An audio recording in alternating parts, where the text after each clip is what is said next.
Bonjour Julie Jaya, nous sommes ravis de venir en ce jour de canicule et d'éclipse vous retrouver dans votre petite maison en bois. Vous préférez pas enlever vos lunettes là? Je pense que ça craint rien.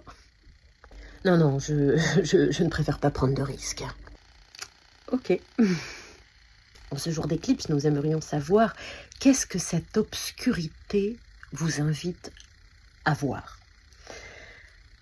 Sujet important, et quand on voit vos différents réseaux sociaux, nous étions vraiment excités, oui, à l'idée de vous rencontrer, de rencontrer votre maison. Non, tout d'abord, comme je vous l'avais dit, soyez les bienvenus. Je sais qu'il peut y avoir quelques interrogations qui restent sur le bout de la langue.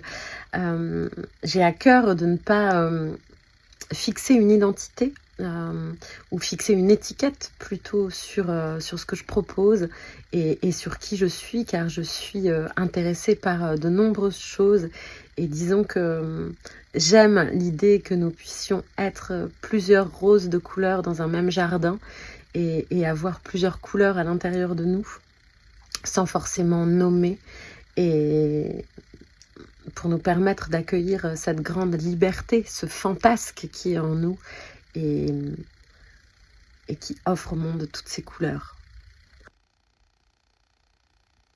Quant à votre question sur qu'est-ce que cette obscurité nous invite à voir, et bien justement, peut-être d'accepter toutes ces parts qui sont en nous et qui font toutes les couleurs de notre jardin. L'obscurité nous invite à voir toutes nos richesses qui sont cachées derrière ces zones d'ombre, tous les endroits à l'intérieur qui n'ont pas été ouverts par le cœur, pour mettre dans ces espaces le plus d'amour possible, d'accueil, d'acceptation, pour aller vraiment aux profondeurs, chercher la perle qui est cachée dans la boue qu'on a pu se mettre sur soi-même, ou la boue qui a pu nous être projetée dessus. Donc vraiment aller voir cette perle, ce divin intérieur à travers cette obscurité. Finalement, on pourrait vous appeler une alchimiste. Ça me fait rire. Je ne sais pas si on peut m'appeler une alchimiste, mais j'ai à cœur d'alchimiser mes émotions par le biais des pratiques artistiques et des pratiques, de certaines pratiques thérapeutiques, la voix, le souffle, le tournoiement, la prise de parole en public, l'action par la poésie en action.